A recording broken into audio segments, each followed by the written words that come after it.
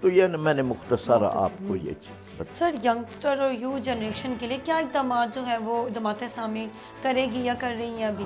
ہم نے یہ بنو کابل ایک بڑی پوری بھرپور تحریک اٹھائی ہے. اچھا. ہم یہ سمجھتے ہیں کہ نوجوانوں کے پاس اس وقت کچھ بھی نہیں ہے، نہ روزگار ہے، نہ یہاں معیشت ہے، نہ یہاں، تو اس کے لیے ان کو آئی ٹی کے اندر ہم اتنا قابل بنائیں کہ وہ اپنا روزگار خود پیدا کریں. اس کے لیے کراچی میں 50,000 طلباء طالبات کو ہم نے ٹریننگ دی، اور اس میں کئی، اور پھر ملک میں دوسرے علاقوں میں، لاہور میں، اسلام آباد میں. تو یہ ایک ہمارا ہے کہ ایک تو ویسے ہی نا یوتھ کے لیے نعرے لگا دینا یا یوتھ کو کہنا کہ جی ہم یوتھ کے لیے بڑے ان کے ساتھ ہیں. ہم نے عملی کام کیا. ہم نے ان کے لیے ان کو ہم نے لیپ ٹاپ دیے. ان کے لیے ہم نے کوشش کی کہ ان کو بامقصد ایک روزگار بھی دیں اور ان کو لے کے آگے چلیں. تو یہ الخدمت فاؤنڈیشن کے تعاون سے ہمارا ایک کام جو ہے وہ چل رہا ہے. صحیح. سر اگر مذاکرات کامیاب ہو جاتے ہیں تو جماعت اسلامی پر کیا اثر پڑے گا، اور وہ کتنی جو ہے مضبوط ہو جائے گی؟ مزید آگے حکومت میں آنے کے ان کے کیا چانسز ہوں گے؟ ہم تو دیکھیں نا، مذاکرات کی پارٹی نہیں ہے مذاکرات کے اندر، وہ یا حکومت کر رہی ہے یا پی ٹی آئی کر رہی ہے.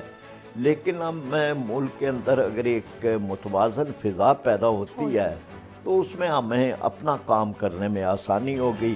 یہ جو ایک فضا پیدا ہوتی ہے آپس میں متحارب ہونے کی، اور ہر روز ایک ٹینشن کی فضا ہے، یہ اگر ختم ہوتی ہے، اور یہ جو نوجوان بے مقصد پھر رہے ہیں، ان نوجوانوں کو ہم اگر لے آتے ہیں کہ بھئی آپ اس ملک کی تعمیر اور ترقی کے اندر آپ کوئی، تو یہ ہم ایک ایسا سمجھتے ہیں کہ یہ جو نوجوان اس وقت ایسے ہی بیچارہ یا جیلوں میں جا رہا ہے یا ملک میں بے مقصدیت کا شکار ہو رہا ہے، یا یونان جاتے ہوئے سمندروں میں ڈوب رہا ہے، اس کو ہم کسی مقصدیت کی طرف لے آئیں. سر یوتھ جنریشن زیادہ تر یہ سوچتی ہے کہ پاکستان میں اب رکھا کچھ نہیں ہے، نہ یہاں پہ ہم کاروبار کر سکتے ہیں. ان کا زیادہ ذہن ہے کہ بیرون ملک جائے، وہاں جا کر جو ہے کمائیں. وہ تو جماعت اسلامی اس پہ کوئی کام کر رہی ہے؟ اسی کے لیے کام کر رہی ہے. یہی چاہتے ہیں کہ ملک سے وہ مایوس نہ ہو. کس طرح سر وہ جو ہے واپس جو ہے ہماری یوتھ جنریشن، ہمارے ملک کا ظاہر سی بات ہے مستقبل ہے، تو وہ کام کرے؟ جی ہاں، یہی تھا کہ جو یہ بنو کابل بھی ہماری تحریک ہے، اور اسی طرح سے ایک مقصدیت پیدا کر رہے ہیں ہم ملک میں کہ بھئی ملک میں رہو. اس ملک میں بہت کچھ ہے، آپ اپنے ملک کے لیے کریں، اپنے خاندان کے لیے کریں، بلا وجہ باہر نہ جائیں. اور پاکستان میں اللہ تعالیٰ نے بہت کچھ رکھا ہوا ہے، اور اس کے ساتھ آپ وابستہ رہیں گے. یہاں سے آپ کو رزق اور روزی بھی ملے گی، عزت اور وقار بھی ملے گا، اور دنیا بھی ملے گی، آخرت بھی ملے گی. یہ ہمارا پیغام. سر جماعت اسلامی کا آگے جو ہے وہ حکومت میں آنے کے کتنے % چانسز ہے کہ وہ اب حکومت سنبھالے گی؟ پہلے تو یہ ہے کہ ہمارا پروگرام ہے حکومت میں آنے کا. ہم سیاست حکومت میں آنے کے لیے کر رہے ہیں. ثواب تو اپنی جگہ ہے، لیکن ہم یہ سمجھتے ہیں کہ اگر تو ہمارے پاس ٹھیک ایجنڈا ہے اور پروگرام ہمارا ٹھیک ہے، منشور ہمارا ٹھیک ہے، تو پھر ہمیں حکومت میں آنا چاہیے. اس کے لیے ہم پوری کوشش کر رہے ہیں، اور یہ ہم سمجھتے ہیں کہ ہمیں لوگوں نے مسترد نہیں کیا، ملتوی کیا ہے. آئندہ انشاءاللہ تعالی اگلا جو الیکشن آئے گا، جب بھی آئے گا، 28 میں آئے، جب بھی آئے، انشاءاللہ تعالی یہ قوم ہماری طرف دیکھے گی، اور وہ سمجھتی ہے کہ جماعت اسلامی، وہ جو ایک ہے تو عام صحیح شعر کہ یہی چراغ جلیں گے تو روشنی ہوگی، تو انشاءاللہ تعالی لوگ ہماری طرف دیکھیں. سر آخر میں کوئی پیغام دینا چاہیں؟ پیغام یہی ہے کہ مایوس نہ ہوں، اللہ کی رحمت سے بھی مایوس نہ ہوں، ملک کے حالات سے بھی مایوس نہ ہوں. پاکستان اللہ کی نعمت ہے، بہت بڑی قائد اعظم